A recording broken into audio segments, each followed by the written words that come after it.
Wanless, I'd like to know your views on the dangers of fluoride. Can I just say also that I looked in the Water Act 2003, and it was sodium fluoride that used to be used. Now it's something called hexafluorosilicic acid or disodium hexafluorosilicate, which is highly damaging and has chemical hazard sheets associated to it and everything else. So I wondered what, to sort of like add to that. Is that aimed at me?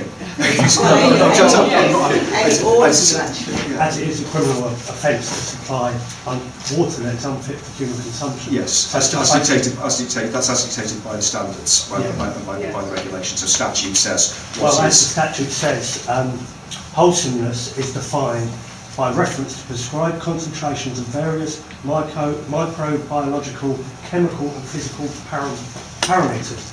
Now that's legalese, because wholesomeness, that's not wholesomeness to me. Yeah, and unfortunately I think it is the legal definition of wholesomeness. Exactly, yes, so falseness is basically hidden in a secret language called legalese, the language of the Law Society. What we mean is, what you're using to define wholesomeness, because as a legalese phrase, it's imponderable. There's no way we can assess that. As I understand it, it is defined as meeting the quality standards which are laid down. There are various standards for microbiological parameters and chemical parameters in the water. So who's ultimately responsible, if you don't mind me asking, for the long-term effects of chemical additives or biological contaminants in the water? Water, as I said, absorbs all sorts of things, and so we're not just talking about things you might put into it. I mean, it's what's there and what develops naturally in it. The Drinking Water Inspectorate was set up in 1990 to set out, what can and what can't be in water and at what levels, and they do those millions of tests that John talked about each year. Right through the system, at water production, treatment plants, right through to the customer's tap. And they measure, first of all, they set down the standards, and those standards are based on a research program which they've got. Because in many of these areas, there are at least two scientific views about what's right and what's wrong. And somebody's got to balance it. They've been charged with responsibility to balance it. The people who decide whether fluoride specifically goes in water are the local health authorities. Where's the scientific proof that fluoride's good for us? Sorry, I'm trying to explain who decides. The water company is told by the local health authority to put fluoride into the water and has to do that if it's practically possible. There have been very few new requests for that to happen, although the last government produced a report in 2005 by the Chief Dental Officer which said the balance of advantage was to put fluoride in the water and to encourage local health authorities, which is what the last government did, to think about whether it put more fluoride into water. And in the northwest of England, there was certainly work going on about the public acceptability of putting fluoride into water. And that was a consultation campaign which was going on in the northwest, where people were being asked about whether they wanted it in, so people could then decide at local health authority level whether to put fluoride in water.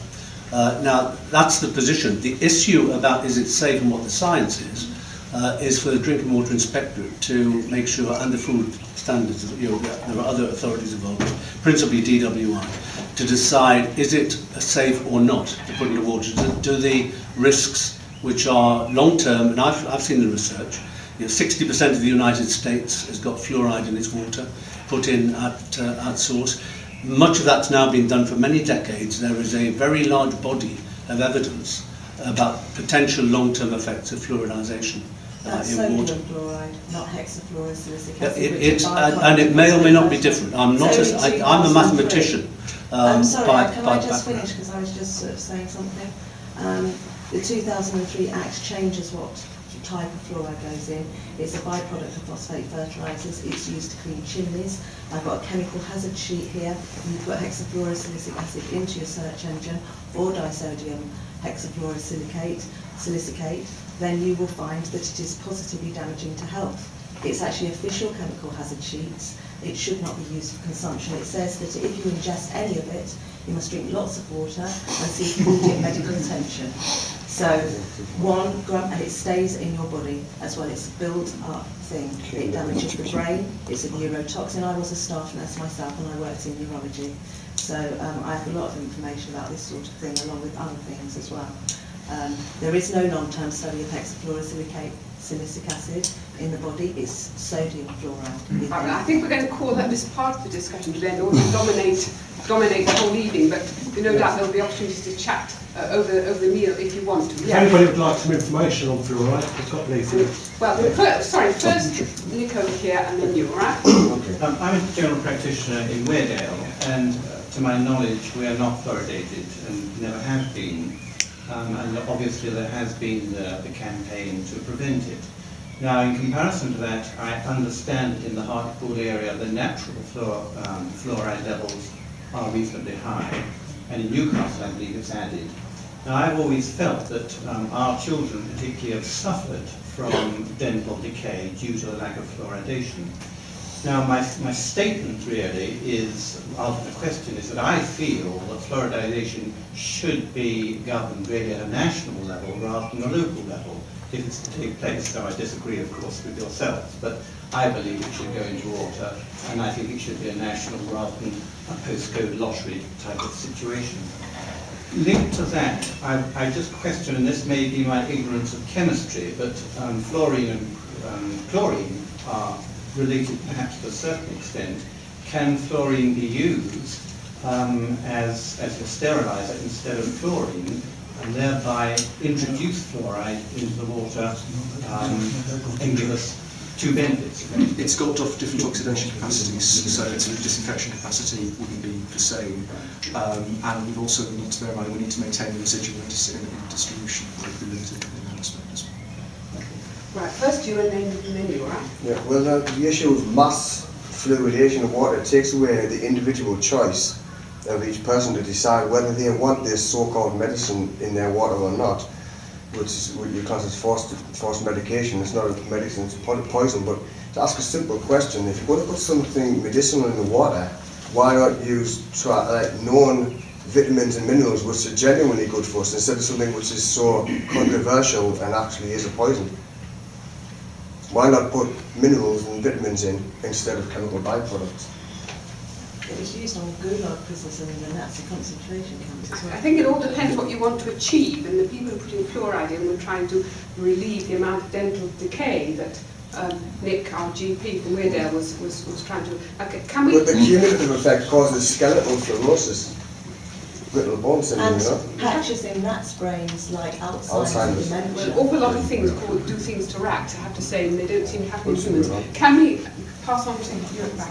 Completely different aspect to discuss because we've only got half an hour to do this. It's a wider philosophical question because I understood that was kind of what the Institute was set up to do, and I'm coming from the Durham Forum for Health perspective, but I want to bring in the philosophy. And this is for the whole room, essentially. We probably discuss this over the buffet. Right, if you work for an NGO, national government organisation, who say works in Malawi, for example, as Sir Derek said, and what you're trying to do is address health problems in that country, but WaterAid are also working in that country to try and get clean water to reduce the health problems.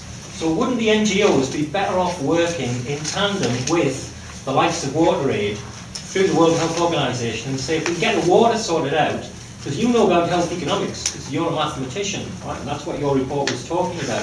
If we understand the downstream stuff. But the philosophical question is, because we were talking about demographics, what happens, I've seen Al Gore's graphs in his presentation, what happens if the world population, which is 9-something billion, okay, in fact it's just bigger because I've just said that number, but it's got even bigger as I've said that.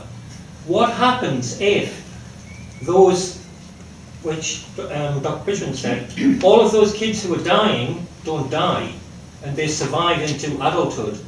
One camp would say, and that's the camp I come from, that's what the economy needs, right? More adults who are going to be economically active. However, they're all going to demand more resources. So is this a sustainable idea to save the lives of millions of people who currently die through the fact they don't access water? Or should we actually say that since the